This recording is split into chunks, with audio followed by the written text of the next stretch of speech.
Last last lecture में operations management की बात हो रही थी। तो लास्ट लेक्चर में ऑपरेशन मैनेजमेंट ही तो चल रहा था ना? क्या चल रहा था, कोई आइडिया है?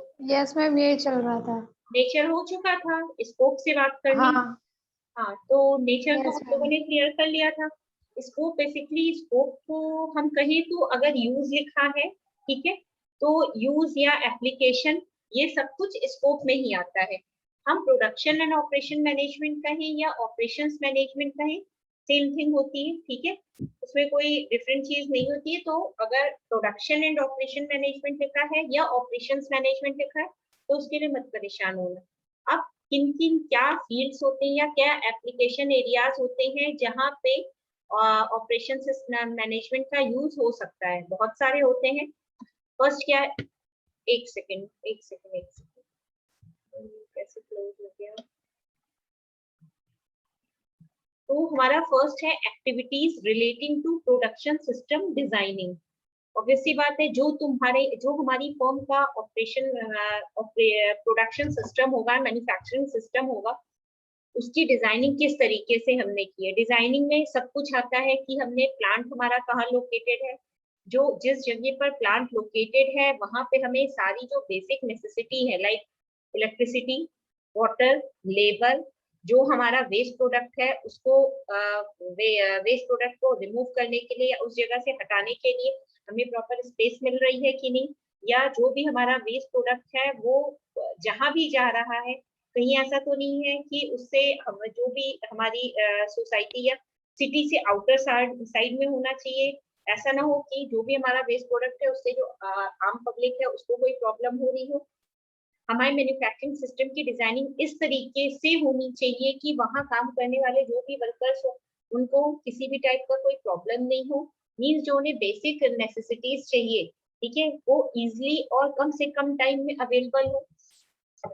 हमारा जो भी प्रोडक्शन सिस्टम या प्लांट हमारा जहाँ भी लोकेशन है जो हमारे प्लांट की, वो इस तरीके से वो ऐसी जगह पर होनी चाहिए कि जहाँ से अगर हम चाह रहे हैं कि हम अपने प्रोडक्ट को मार्केट तक पहुंचा रहे हैं या हमें ये देखना है कि हमारा प्रोडक्ट मार्केट तक ये कहना सेल के लिए, एक सेकेंड बच्चों, एक सेकेंड, सेल के लिए या कंज्यूमर्स के लिए इजिली अवेलेबल है, ठीक है, ये सब कुछ देखना, सब कुछ जितने भी काम होते हैं उसमें ये सब कुछ प्रोडक्शन सिस्टम की डिजाइनिंग में ही कंसीडर किया जाता है। नीचे कुछ प्रॉब्लम दे रखे नीचे कुछ, हाँ, प्रोडक्शन सिस्टम की जो डिजाइनिंग की बात करते हैं इसमें कुछ प्रॉब्लम्स भी आती हैं, वो भी मेंशन है। पहले हम प्रोडक्शन सिस्टम डिजाइनिंग पर कुछ बात करें। Like decision relating to the production system design is the firm's foremost activity of the production management. कोई भी फर्म का जो प्रोडक्शन मैनेजमेंट यूनिट होती है उसमें उसका जो सबसे इम्पोर्टेंट काम होता है वो प्रोडक्शन सिस्टम की ही डिजाइनिंग होती है। भाई प्रोडक्शन मैनेजमेंट की जो यूनिट होगी वो क्या करेगी, उसी प्रोडक्शन सिस्टम से रिलेटेड जो कुछ भी काम होगा वही करेगी। तो सबसे पहले उसकी डिजाइनिंग ही होनी चाहिए और जो जो अभी हमने फैक्टर्स काउंट कराए हैं वो सारे फैक्टर्स उसमें इंक्लूडेड होने चाहिए। दिस एक्टिविटी, अब यहाँ पे हम ये जानेंगे कि इस एक्टिविटी जो होती है प्रोडक्शन सिस्टम की डिजाइनिंग एक्टिविटी, उसमें किन किन फैक्टर्स को या किन किन पार्ट ऑफ जॉब को इंक्लूड किया गया है। This activity concerns the production engineering and includes problems regarding design of tools and jigs. Jigs basically हमारी मशीनें, तुम लोगों ने क्रेन्स वगैरह का नाम सुना है जहाँ बहुत ज्यादा, अगर तुम लोगों ने ध्यान दिया हो तो जब मेट्रो का कंस्ट्रक्शन हो रहा था जो भारी भारी भारी गर्डर्स होते थे उनको कौन किसके थ्रू उठाया जाता था, क्रेन्स के थ्रू तो उठाया जाता है। तो इस टाइप की बहुत सारी क्या होते हैं, प्रोडक्शन हैंडलिंग इक्विपमेंट्स होते हैं, वही एक हैंडलिंग इक्विपमेंट जिग भी होता है, ठीक है। the design, development and installation of equipment and the selection of the optimum size of the firm। हमारी फर्म की क्या साइज है, सपोज हमारी फर्म एक बहुत बड़ी मैन्युफैक्चरिंग फर्म है, ऑब्वियस सी बात है जितनी ज्यादा बड़ी होगी उतना ही ज्यादा काम वहां पे होता होगा, उतने ही ज्यादा वर्कर्स वहां पे होते होंगे, तो उसकी डिजाइनिंग एक मतलब लार्ज स्केल फर्म की डिजाइनिंग और एक स्मॉल स्केल फर्म की डिजाइनिंग में भी बहुत फर्क होता है।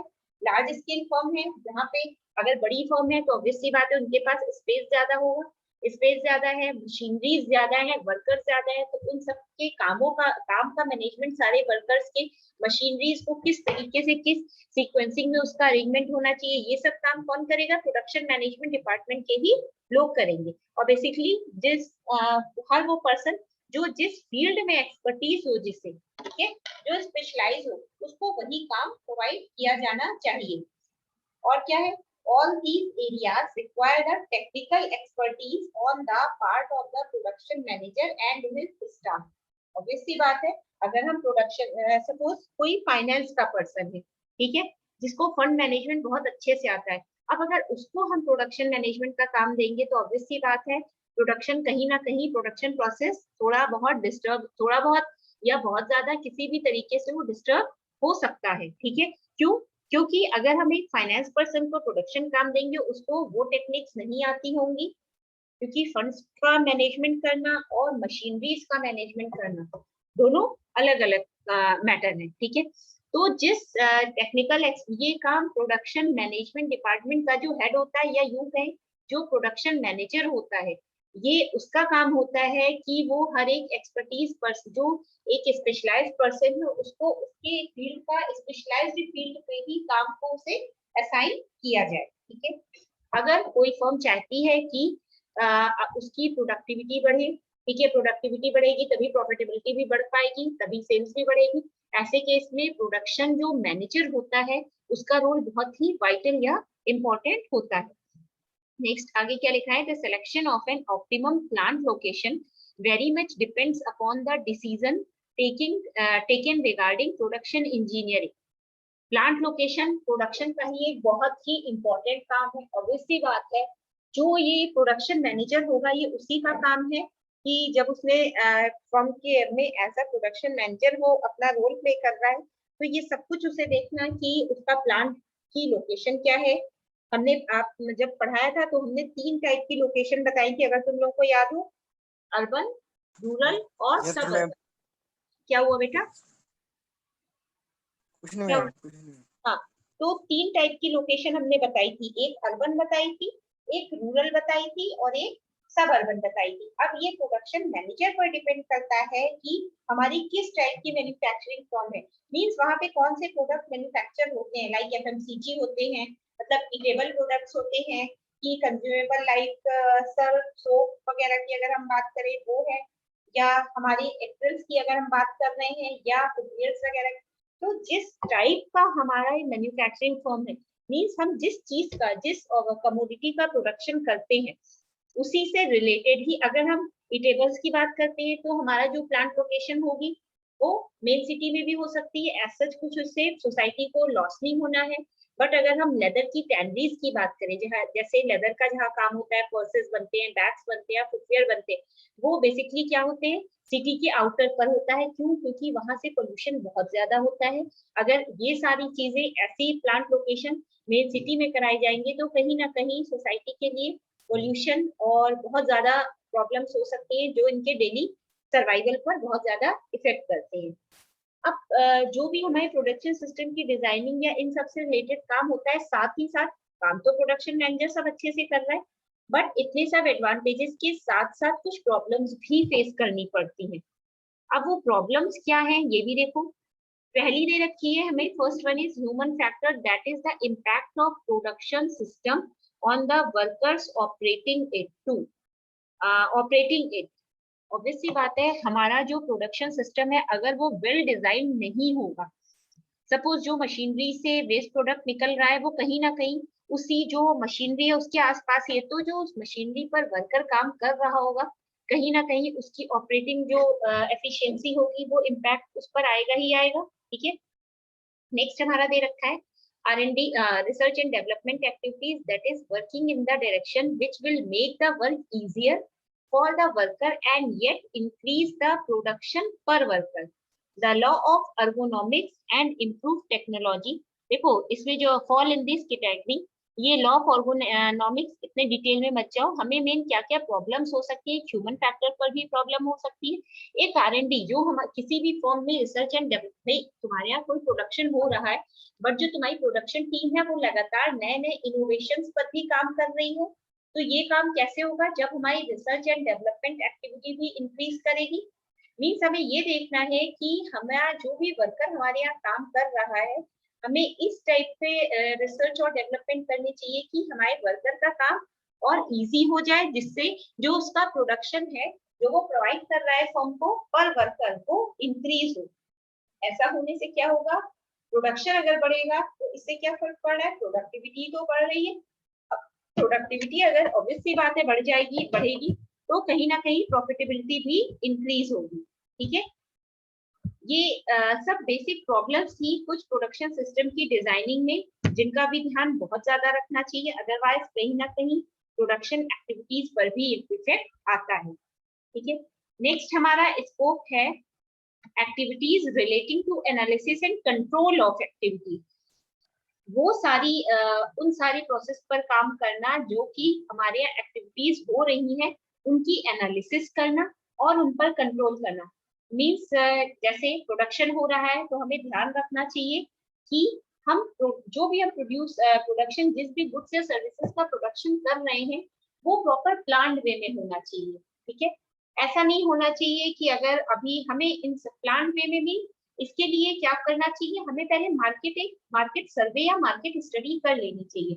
मींस अगर हमारे पास हमारा प्रोडक्ट की जिस रेशियो में सेल हो रही है, हमें उसी ही कुछ मिलते जुलते रेशियो में ही प्रोडक्शन करना चाहिए। अदरवाइज अगर हमने ध्यान नहीं दिया या मार्केट स्टडी नहीं की, उस केस में हमें ओवर प्रोडक्शन या अंडर प्रोडक्शन की प्रॉब्लम भी फेस करनी पड़ सकती है।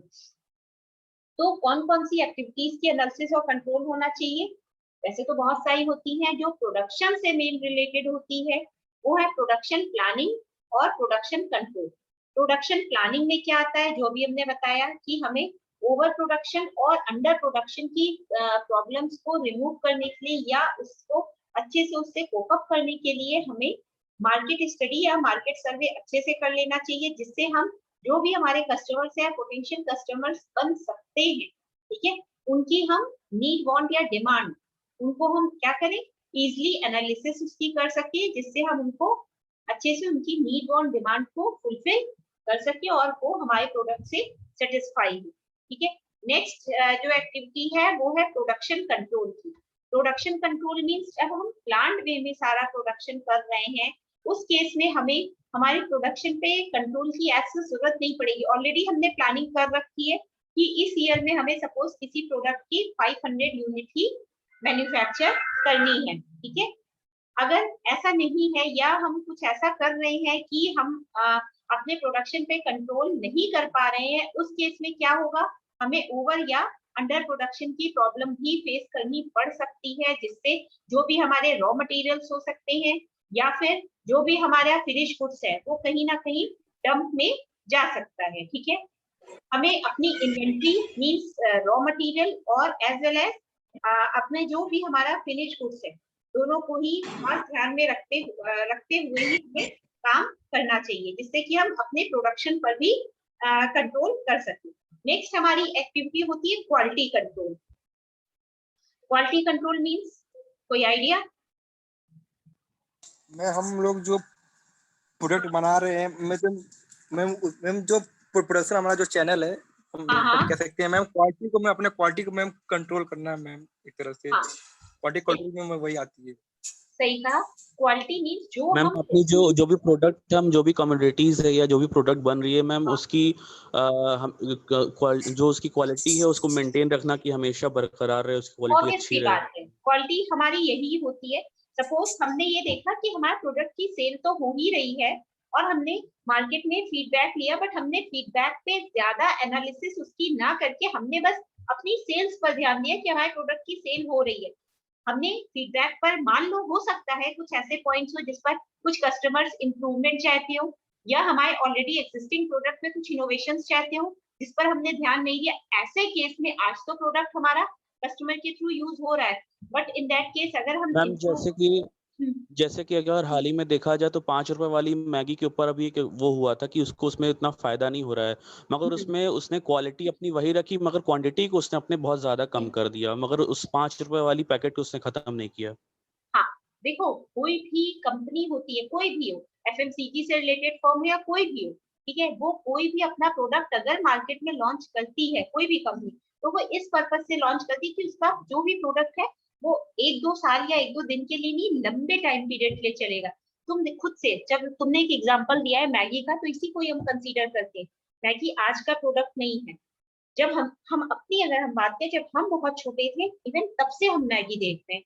वो आज से नहीं, 20-25 साल से मार्केट में। इवन उसके कितने सब्स्टिट्यूट्स आए मैगी नूडल्स फॉर्म में, उसके अब आटा नूडल्स भी आ गए, सब आ गए। इवन और कंपनीज ने भी अपने मैगी के फॉर्म के नूडल्स निकाले, लाइक हॉर्लिक्स वालों का फूडल आया, yippee आया, टॉप रेमन आया, बहुत सारे चिंग्स वालों के आए। लेकिन जो मैगी ने अपना एक मार्केट कैप्चर कर रखा है, वो कहीं ना कहीं इफेक्ट हुआ, माइल्डली इफेक्ट हुआ होगा, बट ये कहना कि मैगी का मार्केट खत्म हो गया, ये शायद गलत होगा।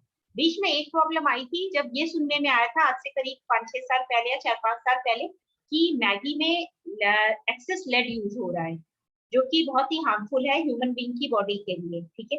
तो उस केस में शायद मैगी के उस केस में कंपनी ने अपने प्रोडक्शन को ही स्टॉप कर दिया, ठीक है। फिर उसके बाद उन्होंने फिर से वापस से इम्प्रूव किया, इनोवेट करके अपने प्रोडक्ट को फिर से मार्केट में प्रेजेंट किया, लॉन्च किया। तब वापस से कस्टमर स्विच कर गया अदर्स के सब्स्टिट्यूट्स को छोड़ के, वापस से किस पर, फिर से मैगी, ठीक है। तो क्वालिटी कंट्रोल एक बहुत ही इंपॉर्टेंट क्राइटेरिया होता है। हमें प्लानिंग भी करनी है, प्रोडक्शन पर भी कंट्रोल करना है, बट साथ ही साथ हमें अपना जो भी हमारा गुड्स या सर्विसेज हम प्रोवाइड करा रहे हैं कस्टमर्स को, हमें उसकी क्वालिटी पर भी कंट्रोल करना होगा। अदरवाइज हमारा कस्टमर क्या होगा, स्विच कर जाएगा दूसरे प्रोडक्ट पे, ठीक है। नेक्स्ट अब हमारा है ऑब्जेक्टिव। क्या क्या ऑब्जेक्टिव्स हो सकते हैं ऑपरेशंस मैनेजमेंट के? बेसिक जो होल सोल ऑब्जेक्टिव होते हैं वो दो ही होते हैं। एक होता है अल्टीमेट ऑब्जेक्टिव, जो ओवरऑल हर प्रोडक्शन पे काम आता है। कोई भी हम प्रोडक्शन सिस्टम, मतलब किसी भी फॉर्म का कोई भी टाइप की हमारी प्रोडक्शन हो, लाइक हम एफएमसीजी प्रोडक्ट में स्पेशलाइज्ड हो या लेदर प्रोडक्ट्स में हो, किसी में भी, वहां पे हमारे अल्टीमेट ऑब्जेक्टिव जो होते हैं वो हमारी each and every type of production form के लिए यूजफुल होते हैं।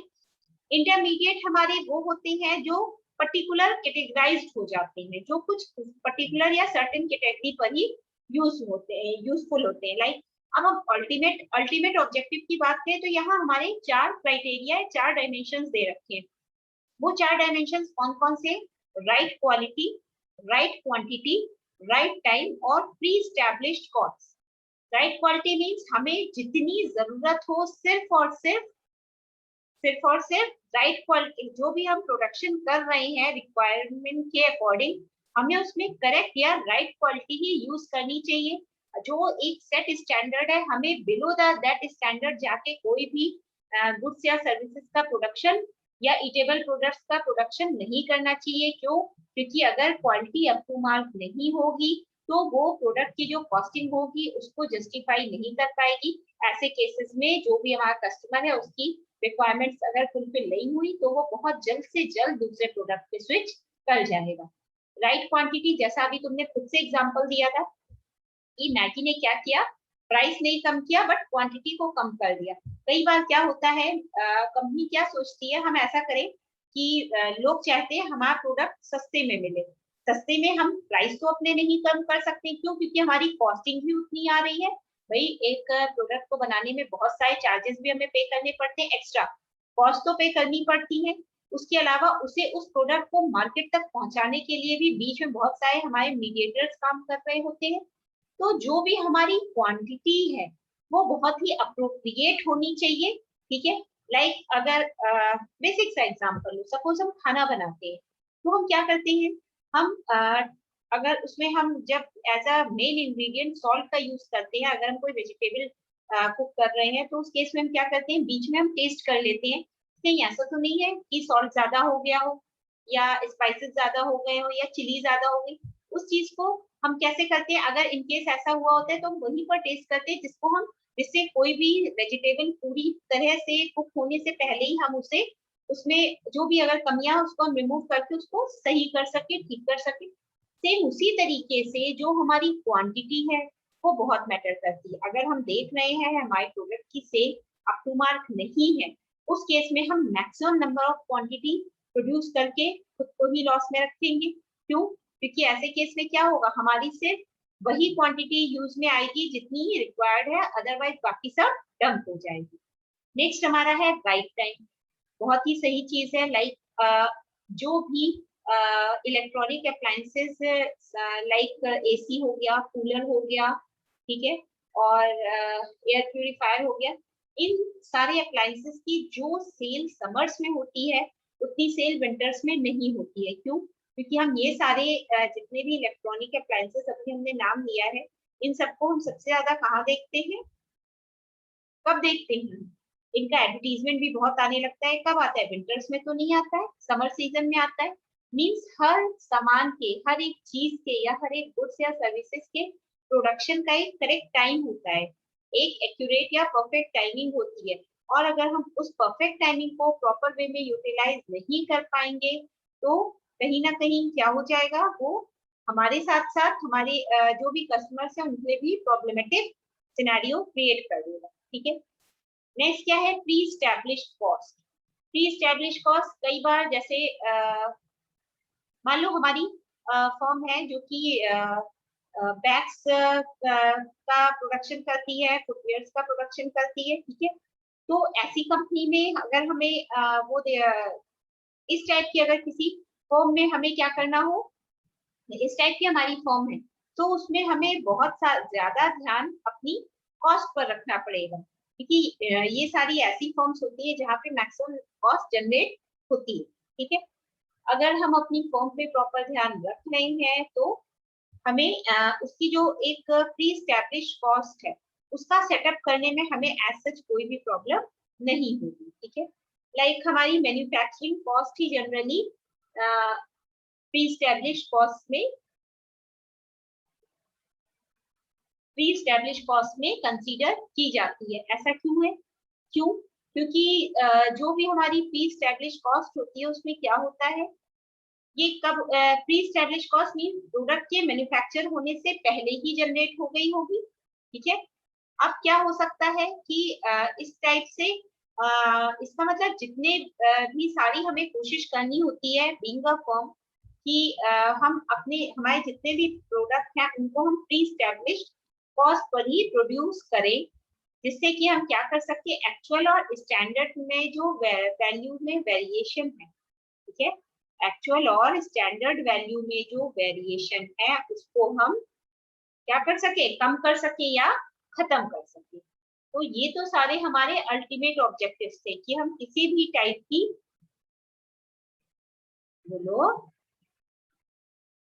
किसी भी टाइप की हमारी फॉर्म हो वहां पे हर एक फॉर्म में अल्टीमेट ऑब्जेक्टिव्स बहुत जरूरी होते हैं। नेक्स्ट हमारा क्या मैम है? ये फोर्थ पॉइंट फिर से बता दीजिए मैम। सुन नहीं पाए बेटा क्या? मैम फोर्थ पॉइंट फिर से बता दीजिए। हाँ, फोर्थ पॉइंट बहुत ही इजी है। Pre establish cost mean suppose तुम्हारी फर्म है, वहां पे मेंस फुटवेयर बनते हैं, स्पोर्ट शूज बनते हैं, ठीक है। अब तुम्हारी एक शूज की कॉस्टिंग आ रही है मान लो 250 रुपीज, ठीक है, 250 रुपए आ रही है। बट क्या तुम 250 रुपए में बेचोगे? नहीं बेचोगे। तो तुम क्या करोगे, उसके ही अकॉर्डिंग एक प्री एस्टैब्लिश या पहले से ही एक दिमाग में एक प्राइस को सेटअप कर लोगे कि तुम्हारी 250 रुपए मैन्युफैक्चरिंग कॉस्ट आ रही है, तो तुम उसको 400 या 420 इस तरीके से सेल करोगे। और बेसिकली ये जो हम प्री एस्टैब्लिश एक कॉस्ट या प्राइस का डिटर्मिनेशन कर लेते हैं उसका मेन पर्पस यही होता है जिससे कि जो भी एक्चुअल कॉस्ट है या एक्चुअल प्राइस है और जो स्टैंडर्ड हमने सेट कर रखा है उसके बीच के हम डिफरेंस को क्या कर सके, कम कर सके या खत्म कर सके। ठीक है। अच्छा, अब क्लियर हुआ? प्री एस्टैब्लिश कॉस्ट मींस बस इतना सा है कि हमें एक कॉस्ट अगर हमारे माइंड में सेट होगा, हमें क्लियर है कि हमारा सामान की लागत जो आ रही है वो इतने रुपए आ रही है बट हमें बेचना इतने रुपए में, तो कहीं ना कहीं जो एक्चुअल प्राइस होगा और जो स्टैंडर्ड प्राइस होगा, सपोज ये प्रोडक्ट क्वालिटी तुम एक बार और बना चुके हो लेकिन तब में और अपने कुछ फर्क आया है, तो तुम्हें उसी हिसाब से अपने प्राइस में भी डिफरेंस करना होगा। भाई अगर पहले वो 5 रुपए में बिकता था तो आज भी तुम 5 रुपए में तो नहीं बेचोगे ना। तो यही हमारा फर्क जो होता है, यही क्या कहलाता है, यही हमारी जो इस फर्क को कम करने का काम के लिए ही हम प्री एस्टैब्लिश कॉस्ट का यूज करते हैं। ठीक है। नेक्स्ट हमारा है इंटरमीडिएट ऑब्जेक्टिव्स। इंटरमीडिएट ऑब्जेक्टिव्स हमारे वो ऑब्जेक्टिव्स होते हैं जो बीच में एज अ मीडिएटर काम करते हैं, like machinery and equipment input को आउटपुट में कन्वर्ट करने से पहले, ठीक है, इनपुट को आउटपुट में कन्वर्ट करने से पहले जो भी हमारे मेन बीच में फैक्टर्स यूज होते हैं, कौन कौन से यूज होते हैं? मशीनरीज यूज होती हैं, वेरियस टूल्स यूज होते हैं, या फिर बोलो बच्चों, मटेरियल्स में मटेरियल्स। हम अभी मशीनरी और इक्विपमेंट की बात कर रहे हैं बेटा, बोलो बच्चों। मैम क्या पूछा आपने?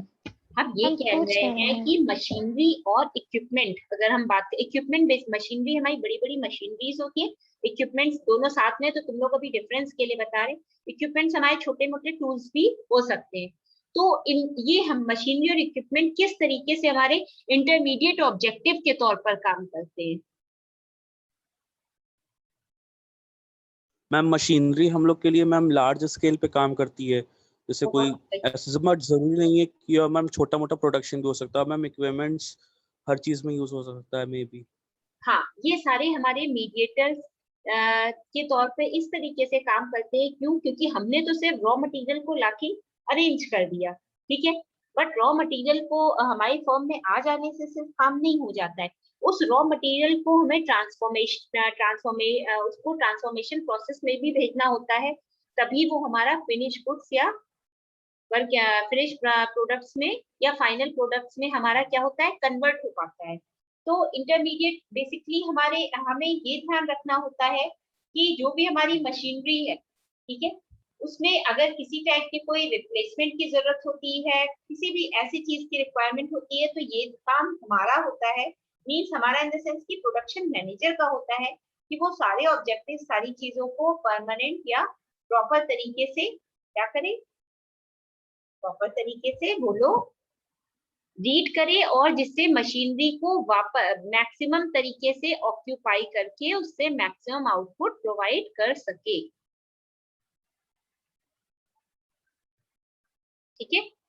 अच्छा, ये तो हमारे हो गए मशीनरी एंड इक्विपमेंट्स की बात। नेक्स्ट हमारा होता है मटेरियल। मटेरियल भी हमारा एक बहुत इंपॉर्टेंट पार्ट होता है कि अगर तुम्हारे पास मशीनरी है, लैंड है, लेबर है, सब है, बट तुम्हारे पास मटेरियल ही नहीं है, सपोज तुम्हें भूख लगी है, तुम्हारे पास सारा सामान है, ठीक है, बट क्या है, एलपीजी गैस नहीं है, ऐसे केस में तुम क्या कर पाओगे, फूड को प्रिपेयर नहीं कर सकते हैं। इस चीज के लिए हमें क्या ध्यान देना होता है कि जैसी हमारी रिक्वायरमेंट हो, हमारी मीन्स प्रोडक्शन फर्म की, उसको हमें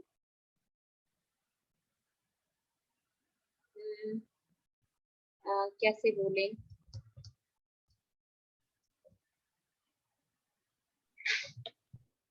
क्या मैम कुछ आइडिया? मटेरियल किस तरीके से हमारे इंटरमीडिएट ऑब्जेक्टिव के तौर पे, हाँ ये भी कह सकते हैं, मटेरियल देखो हमारे दो फॉर्म में हो सकते हैं, एक तो रॉ मटेरियल्स के फॉर्म में भी हो सकते हैं कि जब अभी हमारे पास कुछ भी प्रोडक्शन नहीं हुआ है, दूसरी हमारी मटेरियल की कैटेगरी हो सकती है फिनिश गुड्स की, ठीक है। तो जो हमारा ये मटेरियल की फर्स्ट कैटेगरी होती है, इसमें क्या हम जो हमारा मटेरियल है वो फिनिश गुड्स भी है, रॉ मटेरियल भी है, तो हमें जिस टाइप की जहाँ पे जैसी रिक्वायरमेंट्स होगी उसी हिसाब से हम अपनी रिक्वायरमेंट्स को फुलफिल कर लेंगे by using both type of materials, चाहे whether it is finish goods और इट इज रॉ मटेरियल। और इस मैम मटेरियल के मटेरियल हम लोग का मैम दोनों ही लेवल पे हो सकता है, प्राइमरी और सेकेंडरी दोनों पे।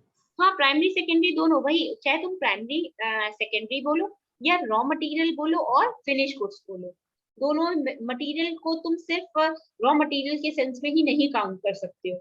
ऑब्वियस सी बात है, जैसे सपोज खाना बन जाता है तो हम उसको क्या कहते हैं, उसे हम रॉ मटेरियल के मतलब उसे हम फूड तो कहते हैं, बट वो हमारा क्या है, फिनिश प्रोडक्ट ही तो है, तो वो भी तो हमारा मटेरियल ही हुआ, ठीक है। तो ये भी हमारा एक इंटरमीडिएट ऑब्जेक्टिव होता है जो कि हमारे इनपुट और आउटपुट के बीच में ही काम करता है।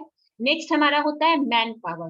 देखो, लैंड, लेबर, मनी, ये मेन हमारी तीन चीजें होती हैं, जिसमें मशीनरी भी अब शामिल होती है। ये चार पांच चीजें हमारी बहुत ही इंपॉर्टेंट चीजें होती हैं जो कि हमारी मैन्युफैक्चरिंग फर्म के ऑब्जेक्टिव्स के फुलफिलमेंट में बहुत ज्यादा सपोर्ट करती है। मैन पावर, सपोज तुम्हारे पास मटेरियल है, मशीनरी है और टूल्स वगैरह सब कुछ है, बट तुम्हारे पास ह्यूमन रिसोर्स या मैन पावर सप्लाई नहीं है। ऐसे में तुम क्या करोगे? क्या तुम कोई प्रोडक्ट का क्या बोल सकते हैं, मैन्युफैक्चरिंग कर पाओगे? हमें प्रॉब्लम नहीं हो पाएगा मैम। क्यों? क्योंकि हमारे पास मशीनरी तो है, बट उस मशीनरी को ऑपरेट करने के लिए हमारे पास पर्सन ही नहीं है। ऐसे केस में शायद ही हम ऑपरेट कर पाए, तो no manpower, no production, so in that case there will be no output and there will be no profit. यही तो होगा। नेक्स्ट हमारा है मैन्युफैक्चरिंग सर्विसेज। मैन्युफैक्चरिंग सर्विसेज में हमारे क्या आती है? मशीनरीज ही आती है, ठीक है। मैन्युफैक्चरिंग सर्विसेज में मशीनरीज के साथ साथ वो हमारी बेसिक नेसेसिटी भी आती है, जिनके थ्रू हमारा मैन्युफैक्चरिंग प्रोसेस कंप्लीट होता है, like water supply, power supply और मटेरियल हैंडलिंग इक्विपमेंट, जिन्हें हम मशीनरीज कहते हैं। तो बेसिकली ये चार हमारे क्या थे, बहुत ही इम्पोर्टेंट हम कह सकते हैं ऑब्जेक्टिव्स थे, जिनके थ्रू या जिनके कंप्लीशन से ही हमारी प्रोडक्शन प्रोसेस या मैन्युफैक्चरिंग प्रोसेस कंप्लीट होती है। क्लियर है इतना? Yes ma'am. तो ये हमारा ये सब हमारे वो टॉपिक्स थे जो तुम्हारे सिलेबस में मेंशन नहीं है। सिलेबस में तो तुम्हारा शायद डायरेक्ट ट्रेंड्स और इश्यूज और चैलेंजेस है of operations management, but operation management क्या होता है, उसका क्या यूज होता है, क्या नेचर होता है, ये सब जानना भी बहुत जरूरी है। तो हमें ये सब कुछ जानना ही पड़ेगा। इसीलिए ये सब, इसके बाद ड्यूटीज रिस्पॉन्सिबिलिटीज है ऑपरेशंस मैनेजमेंट की। और ओहो, एक सेकेंड बच्चों, ऑपरेशन मैनेजमेंट की ड्यूटीज रिस्पॉन्सिबिलिटीज समझते हो?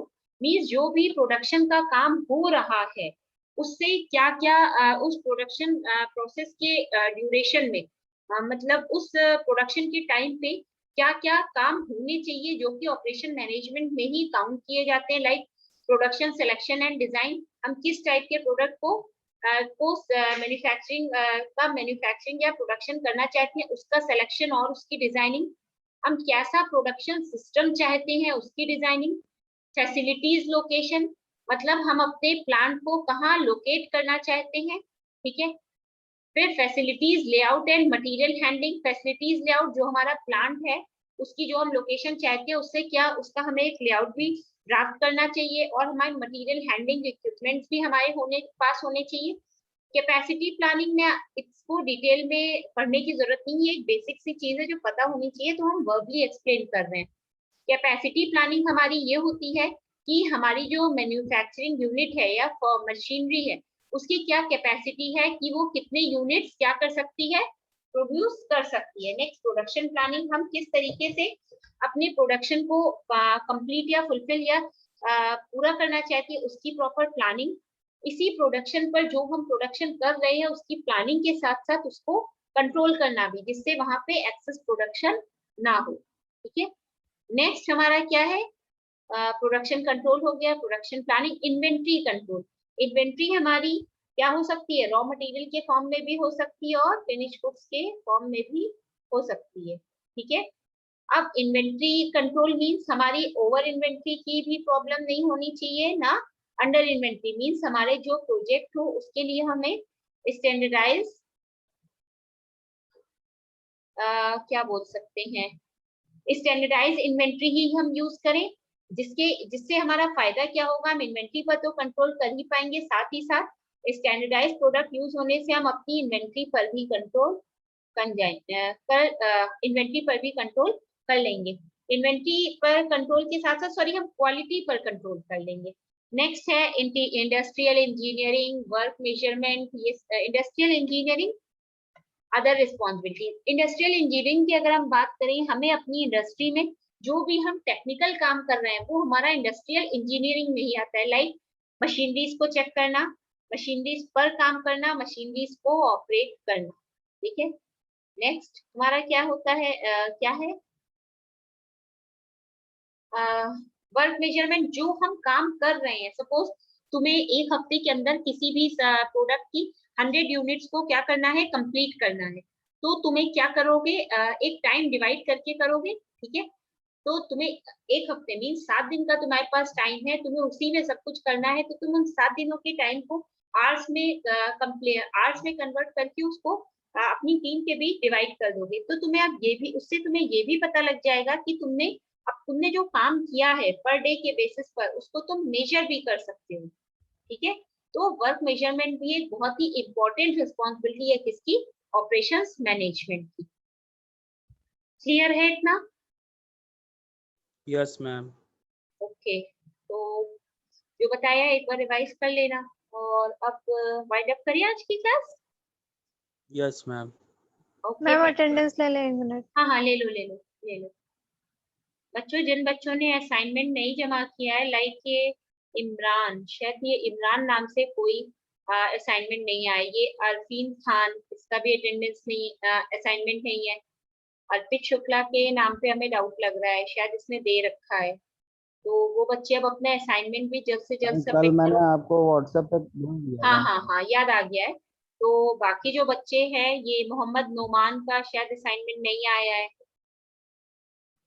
तो तुम लोग थोड़ा जल्द से जल्द अपना असाइनमेंट सबमिट करो बच्चों। ठीक है,